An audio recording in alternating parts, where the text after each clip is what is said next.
Today, we are honored to welcome a person who represents the best traditions of American service, Dr. Prince Taylor. A U.S. Navy veteran with 12 years of service, he continues to serve the American nation to this day.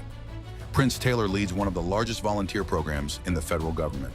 As the Deputy Director of the Center for Development and Civic Engagement at the Department of Veterans Affairs, Prince Taylor coordinates the work of 46,000 volunteers who contribute more than 4.4 million hours annually in care for veterans. Dr. Taylor is the leader who, during COVID-19 pandemic, created the Compassionate Contact Corps program, recognized by the American Red Cross and featured in the New York Times as a model for the future of healthcare. He also founded the official TEDEX program for the Department of Veterans Affairs, giving a platform to those who have served the United States. From earning a Doctor of Education degree at Vanderbilt University to becoming a national expert on the issue of loneliness, every step of his journey has been guided by a single purpose: to make veterans' lives better and more fulfilling. Dr. Taylor's mission extends beyond his official duties. It is rooted in serving society by developing leadership and strengthening human connection. Thank you so much for being with us today. It's a big honor and it's a big pleasure to talk to you, to see a little bit more you as a person and understand what you live by and what exactly moves you, what kind of, spark led you to dedicate your life to support veterans, to help people, and to really devote your life for the public service. Yeah, thank you. And thank you for that very kind and generous introduction. I almost didn't recognize that guy. I was raised by a single mom. My dad was in and out the picture, but I was raised by a single mom. Started out on the south side of Chicago, ended up in different parts of Illinois and then other places. And one thing that was instilled pretty early was to think about other people, service to others. I'm also a Navy vet, but it wasn't the military. It was really just being in different communities with my nuclear family and my mom and everyone, and just seeing how when there wasn't a lot to eat, we would go to my mom Julianne's friend's house and have oatmeal for breakfast, and then her son would come to our house for rice for dinner, and so I've just always kept that with me as far as trying to be of service to others and building communities. Thank you so much for sharing. And actually, I read what you mentioned about your kindness, curiosity, the sincerity, that these kind of values which actually taught your mom and your grandmom. Yes, my grandmother. And, when I was reading that's really very sincere and very, honest, right? And it's so heartwarming feelings. And I think these kind of values for sure shape you as a person, right? And maybe you can share, maybe you have any stories in your life, any situations, probably in your leadership or in any other, probably a challenge situation might be, but when these kind of values helped you to make decisions, probably sometimes not popular decisions, but the right one. Are you in my life right now? I was thinking about this earlier today, but even over the past week or so, everyone knows that leadership is hard, but it's really hard when you know that you're doing the right thing and other people are wanting to do the easy thing. And sometimes those are the same things, but a lot of times they aren't, which is why leadership is so hard. What I have found is that a lot of folks get really caught up in intelligence. I went to a really good school, right? A lot of people have gone to really good schools. A lot of people haven't. But just having credentials don't mean anything if you don't have integrity behind it. Doesn't mean anything if you don't have kindness behind it. Doesn't mean anything if you don't have compassion behind it. And I think sometimes people get so wrapped up into their own accolades and their own trophy, so to speak, that they forget the bigger picture, which is why we're here, which is to help make life better for less fortunate people. And at some point, I'm trying to think of the nicest way to say this. I think we all need a little help at some point, right? I did a a conference. We were on a panel, and one of the questions that was asked, and the other person was an American vet as well. One of the questions that was asked for Ukrainian veterans that were in the audience, many of them ambulatory, was what kind of advice would you give? And the other person said to rely on yourself. And I was like, I couldn't disagree more vehemently. Your communities out there, especially with the things that are going on in the world right now, your communities want to be there for you. A lot of them can't be on the front lines, so they want to support the people that are. And so when you come home, please allow them to bring you a meal, to have the NGOs serve you in different ways. I think that that's really important, not only for the physical health, but also for a veteran's mental health, because a lot of times they don't realize that others recognize and honor the sacrifice. I'll tell you another story that is very dear to me because it's one of my friends. Back in the late 60s, early 70s, the U.S. was involved in the Vietnam conflict. And there was a gentleman who was probably 18, 19 years old that sacrificed himself by diving on a hand grenade, saved his entire platoon. And I hope I got this story correct. And he was just thinking, I need to do something to save my community here. And of course, he didn't make it. But it took years. His mother picked up the torch and said, I want to honor my son. And she became what we call a Gold Star mother because she lost her son in battle. And now the Miami VA, the Miami Veterans Affairs Medical Center, is named after her son. And she just celebrated her 94th birthday last week. And I sent her flowers that she received today, because she's really sweet. But that is an example of not just that person, but his entire family still giving service. She is actually one of our volunteers at the Miami Medical Center. And that's how I got to meet her. I was doing a tour, and they said, you know who this is? And do you know who her son was? And or who her son is? And so we still keep in touch as much as we can. Her name is Miss Georgie Krell. I just want to give her that shout out. Thank you very much. Thank you for sharing. And, I definitely agree that this kind of values is a foundation.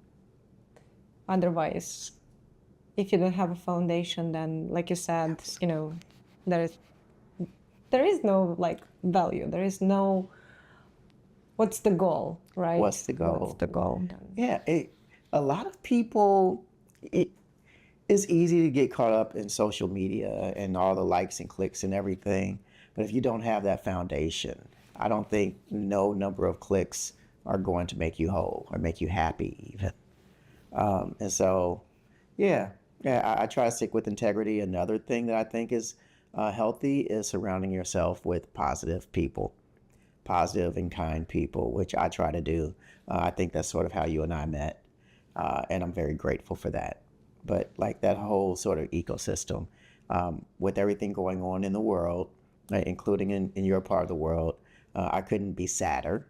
But I do appreciate that it's given folks an opportunity to see, how can I put this? Well, it's given us an opportunity to meet, but also I get to see that we're a lot more similar than we are dissimilar.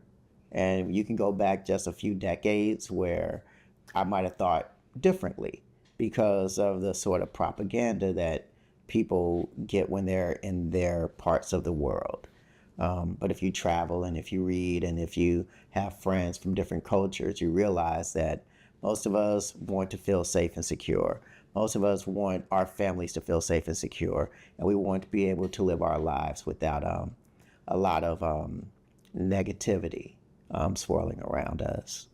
I definitely agree, and we even do have the evidence of that because we launched actually as volunteers, as the international movement who the people support the ALLATRA movement in 180 countries. And we launched the project since 2017. That was the project Universal Grain. That is something which have in common. And our volunteers in 180 countries went out to streets, talked to their colleagues, friends, or somebody they even don't know, and they ask one simple question, actually, what unites us? What do you think do we have in common? And when you start hearing all those answers from different parts of the world where you are like, even maybe some countries you never heard of, but they say the same thing. And you understand this is our universal grain, how to find these, what we have in common. It's the inner thing, which is, and it's, you just You are remind me getting that. me excited because you're absolutely right. So last week, I think you mentioned in the bio that I brought TEDx too. So one of our TEDx speakers from a couple of years ago lives in Minneapolis. And his jam is veterans with spinal cord injuries and disorders. And he reached out to me, and he's a great guy, but we haven't spoken in a while. And I said, well, how can I be of service? How can I help you? He said, well, we've been doing these surveys with these people with spinal cord injuries, and there's a theme that keeps coming up. Like, so what's the theme? A lot of them are experiencing quite a bit of loneliness. And he remembered Compassionate Contact Corps. He says, is there anything that you guys can do to help out with this? And I said, well, it ebbs and flows. Sometimes you have a lot of volunteers, sometimes you don't. Sometimes you have a lot of demand, sometimes you don't. And I said, well, maybe we can do something for your group here, that cohort. How many are we thinking? And he said, well, there's 987 just in Minneapolis.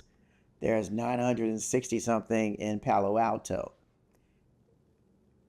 I was like, how many veterans do you think could benefit from this program? And he said, well, on the low end, 5,000 and maybe up to 10. And that's when it struck me, because I have folks in my group that we believe in quality over quantity. I get that. But we did not understand the depth of that demand. We're talking about connection now, right? How people that were vibrant and running around and everything, you end up with a spinal cord injury. You're not doing those things anymore. The friends that you used to hang out with aren't necessarily coming around anymore, but you still have that need for connection. And that's where volunteers come in. And so I have people on my own team that are like, why do we need so many volunteers? Thinking because we have a lot of vets, and they don't all need to do the same thing. But with the demand that I just heard about last week, we can train a lot of volunteers to do something like that. And where volunteerism is going, I think, in the future, and we have to be prepared for this, isn't going to be where they go to a specific location, at least in my area of volunteerism. I think that we have to start getting adjusted to where a lot more of it is virtual. And programs like Compassionate Contact Corps, they're making phone calls every week to not just check in, but to sort of build relationships with the veterans. But we have people that give them rides to and from their medical appointments. We have people that greet them when they come into the medical centers. There's a lot of different points of contact, or touch points, I think is what we call them, where we make people feel welcomed.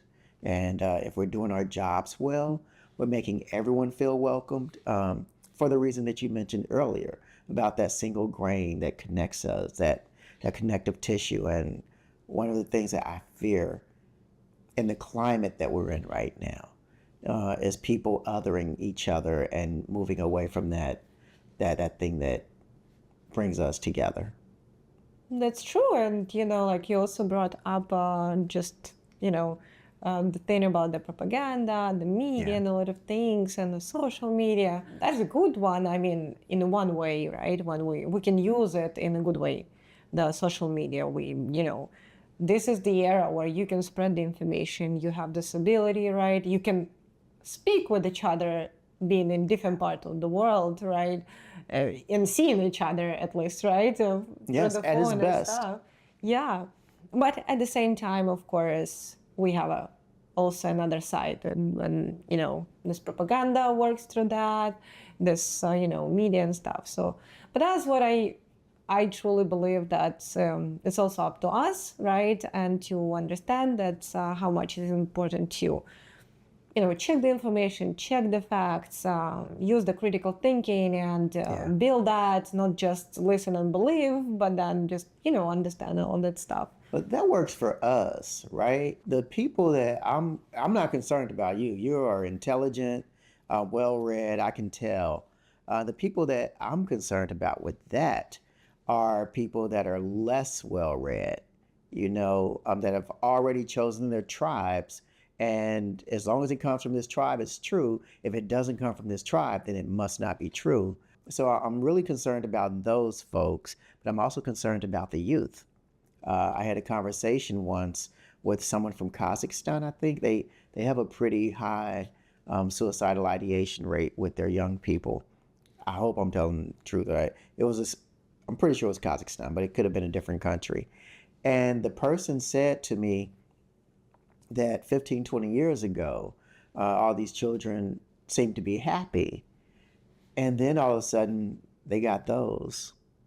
And they started seeing what kids their ages were doing in Los Angeles, New York, London, Dubai, and it started making them feel isolated and lonely and insecure, whereas that wasn't the case before. And so I agree that social media is a wonderful thing when it's used responsibly, but we have to figure out a way to make sure that for those vulnerable populations like the youth and everything, that their access is also responsible. For sure. We jump from one topic to another. I'm a Gemini. It's really cool.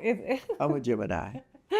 That's really nice. But first of all, I also wanted to ask, just a little bit come back to the thing maybe you can share to the people, to our viewers, what it means to be for you a veteran, and who is the veteran for you? I mean, how do you define it? And also, what kind of challenges usually veterans go through? Because I know a lot of people know about that, but I'm not sure if that's a broad perspective, right? So right.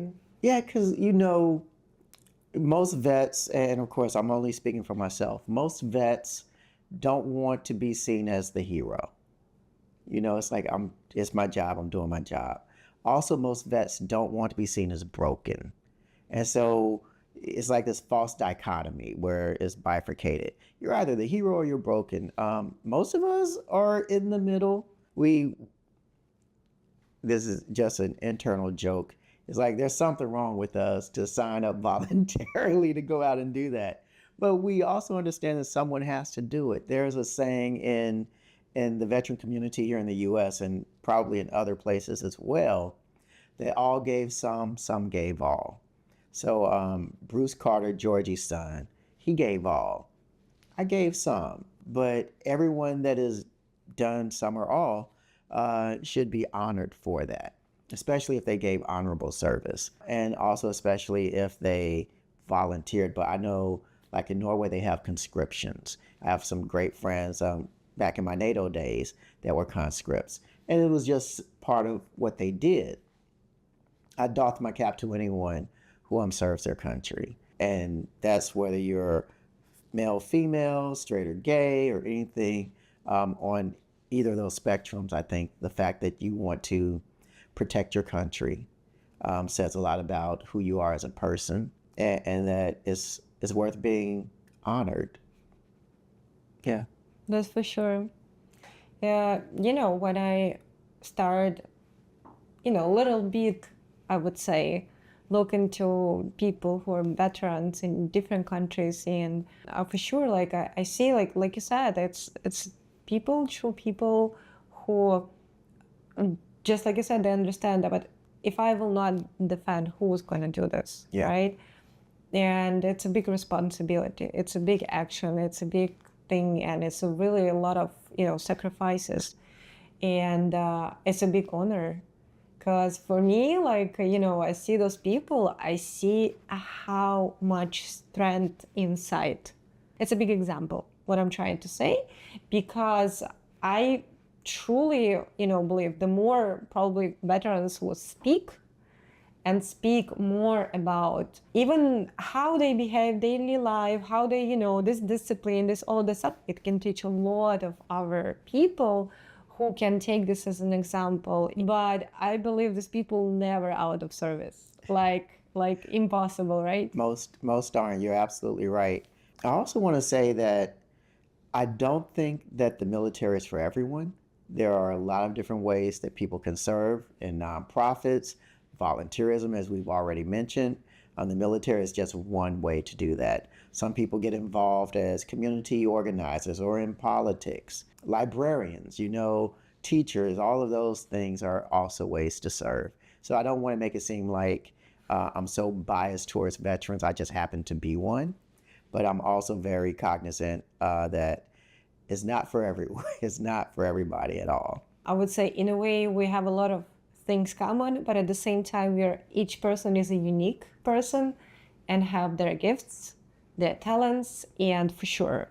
But like from my perspective, I would say that veterans for sure can teach a lot, because this discipline, this power, this strengthens. It's like the thing which can help you anywhere you go, anywhere you serve, anyway you're in a nonprofit, you're working in the library, or you're a teacher. It can help a lot, and it's kind of like a big example. It gets instilled in you. You're absolutely right. I worked for NATO for a little while, and it was very interesting to see that sort of connective tissue across the different countries and also across different services within their militaries. So you're absolutely right. Just recently, we also get another interview with the Ukrainian veteran before, Sergei Pozniak. Of course, we see and we know how much you support Ukraine and how much you support and help Ukrainian veterans. And here I just, come to the point, probably you wanted to say something to Ukrainian veterans. And yeah, maybe you want to say something here. Yeah, I'm happy to. And I've said it before, so I'm already on record. When you come home, make sure you allow your communities to be there for you. I know that sometimes with veterans, we like to suffer in silence. That's not good. That's not good for you. It's not good for your families, and it's not good for your communities. And ultimately, it's not good for your country. The best thing that you can do is allow them to give you parades if they want to give you parades. Allow them to say thank you for your service if they want to say thank you for your service. And just remember that, how can I say this? Remember that what you were fighting for, you will still be fighting for when you come home. And then you also let people pick up that battalion and fight for you. And the way they would fight for you is different than the way you did when you were serving. They fight for you by giving you certain benefits. Here in the U.S., I was able to use a guaranteed loan to buy my house. I was able to go back to school. And I was even able to get a leg up for a job. And so those are ways that we kind of do it here. We also take care of each other with medical if you were injured in the military. Those are all ways that our country and our communities are giving back to us. There are a lot of veteran service organizations. You mentioned American Red Cross, but there DAV, American Legion, American Veterans of Foreign Wars, there are a lot of them. So yeah, when you go back home, please allow those communities to support you. And if you want to join one of them or lead one of them, those are other ways that you can continue your service. And I think that that's a wonderful thing because veterans know what war is like. And so I think that we are a lot less anxious to see the next cohort have to go to something and fight unnecessarily. And here also come to my mind this question about if I can say, the friendships, right, between the veterans, and if I can call it like a brotherhood, and which really, I would say transcend all the borders, nationalities, doesn't it? Because you really can feel it, you can see that, when the veterans even meet each other from different countries, but they have this common ground. They know who they are. They know, and it's very, how can I call it? It's touching, I would say, in a way. And maybe you can share, is there something unique about that, I would say, bond that brings veterans together across like oceans, continents, and, I thought it was just me. I hugged a lot of Ukrainian vets after that thing, exchanged some numbers and stuff. But no, like I said, it's something that you have to choose to do usually, unless there's conscription. Not very many other people understand basic training and then being out there and and I'm not a combat vet, so I don't want to misrepresent myself or anything, but you never know when you have to be ready. So most of your time is preparing to be ready and hoping that you never have to use what you've been preparing for. And not a lot of people will ever understand that, which is why, and then the horrors of war. And we don't have to dig too deep into that, but with the TEDx talks that we did at my job, we had several vets that talked about the horrors of war and how when they came home, they didn't feel worthy, drugs, alcohol, a lot of different kinds of abuses and everything. But what tends to work are peer-to-peer counselings, peer-to-peer interventions, and of course having someone phone. But even with compassionate contact course, sometimes they will say, and it's not just a brotherhood, it's a brother and sisterhood.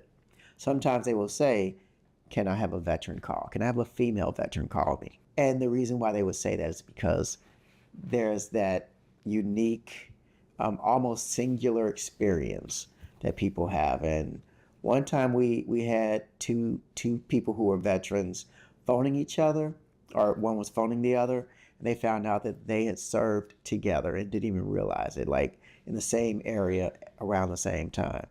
We had another pair that they were in the same building, and it was like, hey, man, just meet me downstairs. So, but yeah, those are connections that, as much as other people might want to give those to you, they can't. And I'll say, I know I'm talking a lot now, I'll go even further. When we talk about loneliness, there are different kinds, right? And so this is also important to understand, that you could be happily married to someone and both of you can still be extremely lonely, because that's just one aspect of connection and this sort of romantic intimacy thing. But also you have community, which we've been talking about. But I don't know if you have a best friend that you might talk to differently than you would your boyfriend or husband or girlfriend or whatever, or differently than you would talk to at your church. It's always nice to have those different because we're whole people. We're not just one type of person. We're complex. And sometimes people like to say, this is who I am. And yeah, you're on a spectrum. We're all on a spectrum. Some might be a little bit further, some not so far, but I feel like I've just really gone off the deep end on you. I'm sorry. No, I think it's important to, thank you. It's really, really important, because this kind of things really help people to understand more, I would say, who they are, how they can deal with different situations. And this goes for men and women, is that when your soldier, sailor, airman, airwoman comes home, don't think that you have to be all things to them, because no one can be. And I think that has been the source of a lot of conflict, especially here. People, wives and husbands, would think that they have to do all the things. That's why I keep saying, reach out to your community. No one should have to be all things to anyone. That's true. And thank you so much for sharing that. Again, I just wanted to say, I truly believe it's important, because if we will be really honest, we all go through that. Yeah, we do. Right this moment, all those, a lot of families go through all of that things. So, and I think it's really good to talk honestly about that, not just playing that everything fine. Yeah. There might be a lot of questions that we go through a lot of things, and let's talk about that. And it's fine. It can help somebody with the understanding. Because what ends up happening, and I've seen this with women more than I've seen it with men, but I was on a panel discussion about this too, is let's say it's a young lady and she marries this big strapping dude that goes off to war, and he comes back and he's had injuries, and now she's taking care of him. They got married when they was like 19 or 20, 21 or whatever. And now the rest of her life, she's trying to take care of him, and she's feeling that she has to do all these things by herself. And what ended up happening, I'm talking about a very specific situation, so this is true. She ended up developing health problems because she wasn't looking out for herself. She was just looking out for him. And the best way you can look out for someone is to make sure you're healthy as well, you know? And so it's that pressure to be all and be everything when it's not realistic. So I just thought it was important to put that out there because people are going to be coming home. And I want to be sure that when they are received back home, that the people receiving them understand that it takes a village, as the saying goes. And so let that village be there. Yeah, thank you so much for bringing this up because, like, I'm sure it can help to a lot of families. Thank you so much. I have another question regarding, that's definitely like under your leadership. There are like 10,000s of volunteers who really dedicate like millions and millions of their hours caring, of helping, of volunteering. What do you think actually moved them to make this commitment? Yeah. We ask them that sometimes. Again, some are vets, but some of them are like children of vets or people that wanted to serve and couldn't for whatever reason. And so, and then I mentioned Miss Georgie, who's the mother of a vet. So there are a lot of different reasons why people want to serve. Sometimes it's for scholarships if you're a youth, which we're happy for anybody. But yeah, there's a lot of different reasons, and most of them are personal, I'm sure. But the ones that I listed are wanting to give back to the country and to serve the vets. Like some people, their passion might be children, but for a lot of us, thankfully for us, we have a lot of people that also want to serve those who have served the country. I was about to actually ask is that, what do you think, how much it's benefit the service for the not only veterans, but actually those volunteers themselves when, they have this desire to. So that's so funny you say that because the Surgeon General, the former Surgeon General, was talking, he was doing a podcast and I happened to be there, and he asked about the benefit of some of my programs to volunteers. And we surveyed them, and they don't get as much benefit from the program as the actual veterans, but it's very close. It's very close. So like if the veterans were getting, let's say, 87% benefit saying, hey, this makes me feel less lonely, this makes me feel more connected, the volunteers would probably be like low 80s. So the veterans might be mid to high 80s, the volunteers were low to mid 80s. And so there was definitely a mutual benefit there that we hadn't thought of before until we did the survey and said, oh, wow, this is really sort of a symbiotic thing. And you picked up on that without paying all the money I did to go to school. Because, like I also was thinking about when you give a service, when you want to really just give back, right? That's really, benefit society, of course, but that's benefit veterans. It's help, but it's really benefit in the way of even how you feel, right? And your health and your feelings when you truly honestly want to bring back. And it cannot be right like just goes by or something. So you give me you put something else in my head, because you're absolutely right. And it's not even just volunteers. There was a survey done. Actually, yeah, there was a survey, but there was also like a group setting. And this thing came up about people that they worked at VA. And they said, I love our mission, serving vets, but I don't really work with vets day to day. And so I'm feeling a little disconnected. Is there anything you can do to make me feel more connected? Well, we already gave you a job. I'm being facetious. But we have an intern program. And one of the things that we baked into the cake based off of that feedback is allowing them to give service to veterans directly for, I think, 20 hours a fiscal year. So if it's a 2-hour or 2-year program, 40 hours. They can do more, but that would be the minimum. And we're looking forward to seeing the feedback because we haven't gotten that back yet. But I think it's going to be very positive because it allows them to give service. We carve out some time during their workday during their workday. So they don't have to do it over the weekend or at nights or anything. And it helps them feel more connected to the veterans and to the mission as well. Nice, very nice. We will wait for the results. So we should wait for the results. Yeah. You are picking up on so many things that I hadn't even thought to talk about. No, So I'm so thank glad. you. Hopefully it's No, really they're great. absolutely great. I appreciate it. Yeah. This is And fun. how do you will say to people how they can really support veterans, like to anybody, right? Like one day they Yeah. wake up and they want to do something good. They want to, help veterans. What they can do. Yeah, acknowledge their service, acknowledge their sacrifice more than their service, and realize it's not just that veteran that served, it's actually their whole family. The wife, the husband, the children, all of them are serving as well because they're supporting that service member. And so that would probably be the biggest thing.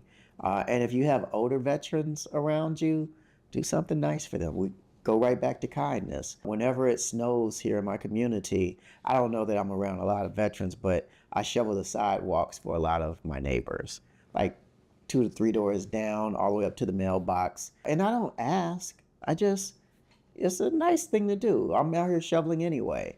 And some of these people are probably old and I'm just being silly. But it's a nice thing to do. I can shovel the snow. So if you really want to do something nice for vets, shovel their snow, cut the grass, acknowledge their service, and say thank you. That's really, I would say, it's again in a way it's connection, right? connection. You come to talk with them, and then you can do something for them, right? And you you feel open that door, yes. exactly. That's open the door. So the person, I don't know if you've ever heard this statistic that being lonely is as bad for your health as smoking half a pack of cigarettes a day. Did you know that? No. Yeah, so that's why it's such a big deal, is that it's really detrimental to your health. And there's a lot of other analogies with that too, and things that it could lead to. The person who led that study, her name is Dr. Julianne Holt-Lundstad. And I got to meet her like 10 months ago. And I said, wow, so what made you get interested in looking at loneliness? And she said, I wasn't looking for loneliness. I was looking for connection. And that's when they discovered the deleterious effects of loneliness. Wow. But she was looking for connection too. Mm-hmm. Yeah. That's very interesting analogy, and I'm sure it's really good to talk about that honestly, to research, to and open up, because we're people. We all go through all of that, and it's good to not hide from that. Discuss, talk, find solution, help each other, support each other, and feel really happy about that. Then loneliness will disappear. You're talking about stigma, and that's one of the other things that I push is we have to destigmatize loneliness because we all get lonely at some point. It's just how chronic is it? How severe is it? And whenever it gets to that point where you're feeling lonely all the time, and it's really severe all the time, and you're having ideations, then we need to destigmatize it because those are the people that need to reach out. I'll tell you another thing, but we have a crisis hotline here. And a lot of places have these crisis suicide hotlines. And there is a statistic, and it varies widely, but both of them are too much. One is that at least 30% of the people phoning these suicide prevention lines are not suicidal, they're just lonely. On the other end, somebody said it's up to 90% that they're just lonely. And so they're like, well, I'll call this hotline because they have to talk to me. When there are other interventions that we can have. And the reason why we need other interventions is because those are crisis lines. And so if you're talking to me just because I want someone to talk to and I'm lonely, that means you're not able to talk to someone who's actually in crisis. And so that's one of the reasons we need to destigmatize it so that we can funnel these interventions where they're best met. Interesting. Yeah. Hopefully it helps, and We're hoping. Yeah. I want to bring here another thing about the TEDx. You created, separate TEDx for Veteran Affairs. So what moves you to create such a thing for others? And did you have any, challenges when you were, organizing all of that? But first of all, what moves you to create such a platform for the other? That's such a great question. Well, I have a secret weapon. My secret weapon is Alicia Davis and Rachel Rousseau. Anything successful I've done has always been because there's been like smart, hardworking women that believed in the vision that I had, and sometimes even more than I did. And so I got tired of seeing negative stuff about the organization in the press, right? And then I was talking to someone, I said, they don't ever talk about the good things we do. And we couldn't think of the good things. And so we said, well, if we're not able to have that conversation, why do we expect the press to have that conversation for us? And so created the TEDx so that we could share some of these stories with each other. And the first person who said yes wasn't a female, but the person who said yes that made everybody else say yes, Dr. Linda Davis, that was a game changer for us. So we only planned to do it once. We ended up doing it for 8 years. We're taking a pause this year, but we did it for at least 8 years. And Wow. The stories, we have veterans on there. We had transgender vets on there. We've had leaders on there. The stories that you would hear aren't stories that you would just naturally receive. And so just been very grateful for the reception. And I hope we bring it back soon because I feel that it's helped a lot of people. They've used it in training. And also people just, when they're feeling a little lonely or they need a little pick-me-up, they can click into our talent management system and watch one of the videos. Thank you so much for that. And you also brought again the thing, like you mentioned before, about the stigma when you initially said why you decided to open, right? So the media were not talking. Exactly. And it's very important because otherwise society only receives the one side. Which is incomplete. And but when you have like two sides and many opinions, many things, it's really important because otherwise, how I feel it, how I perceive it is that people do not have like kind of a choice, I would say, right? If they don't know veterans, if they only like receive this information like from the media, right? So it's important, it's very important. And I'm sure it's, like you said, it helps a lot for those who loneliness, who can speak up. And these stories, I'm sure, can help somebody, can teach somebody, and that's really important. Maybe here you can share any stories throughout these years from any veterans or anybody who spoke there that probably touch you so much, touch you the most, not the most, maybe deeply. I'm sure each story is so much valuable there that you cannot say and compare the stories, but maybe something just like work on. Right. So it's an internal program for the most part. So I'm trying to be careful not, because I was a little surprised at just how vulnerable people would be when they had that platform. Because we've had people talking about military sexual trauma, which has to end. But one of my favorites has been, there was a young lady that I was in school with, Dr. Nadia Giannopoulos or something like that. And she talked about the business case for taking care of veterans when they come home. And hers was actually on YouTube.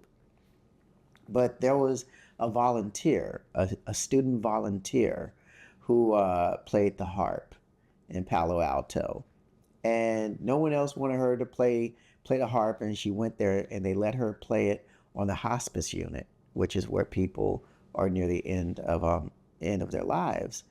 And it transformed her, because she thought she was just going to get to play music, and she didn't realize what it meant to not only the veterans but also to their families that would be there sometimes.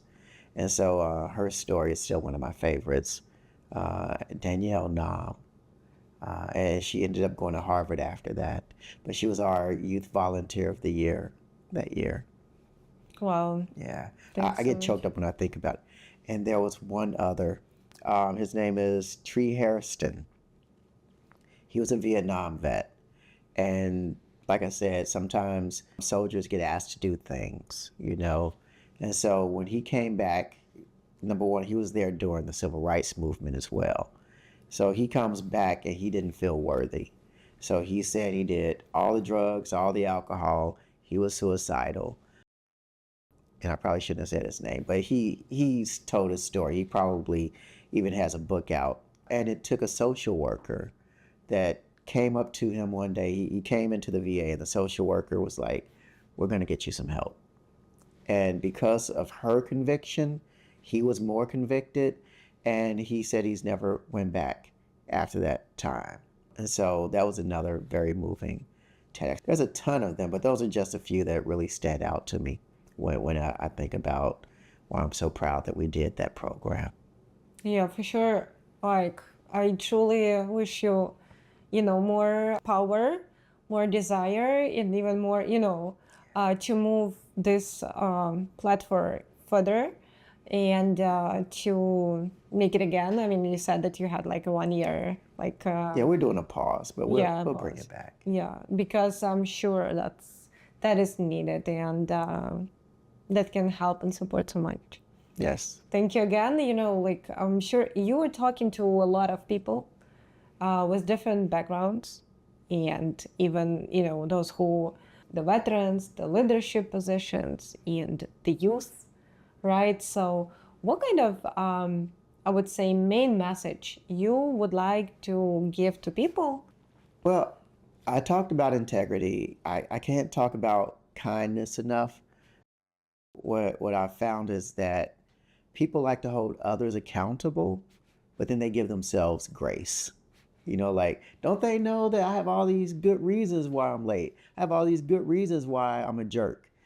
And I think that we need to hold ourselves accountable, and we need to give others grace, because you never know what people are going through, right? And a lot of times, if you met them, if you had a conversation with them, you would know and you would understand, and you would say, if I was in that person's shoes, I would want someone to give me grace. And so that's probably the most important thing, that goes beyond being a veteran. That's just being a decent human being, extending a little bit more grace to each other. And support each other, right? Supporting each other, absolutely. Thank you so much for this message. And maybe I think it's a good time to wrap up, and just interesting, maybe there is anything else important for you that you would say to the people, any kind of like message that can probably inspire somebody, make these changes in the world, right? Make a better place, and anything maybe you didn't say today. Say right? something to But you inspire the wanted. people, Prince. No, but the kindness is pretty much it.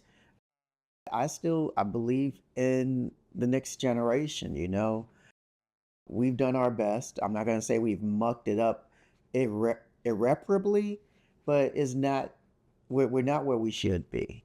And so I think that investing in the future and extending grace to each other, if we do that, somebody cuts you off, maybe they didn't realize they were cutting you off, And so instead of speaking all of the words except the child of God, maybe say, okay, I could be 30 seconds later, And also to believe in yourself. Right now, there are a lot of conflicts going on in the world. I want them to end too. I can't wait for them to end. I want a peaceful world. But we need people that are out there helping to secure that. I did it during my time. People are doing it now. People will do it in the future. And people will watch how we treat those that did defend their countries. They'll watch. And hopefully what they see is something that you would be proud for them to see.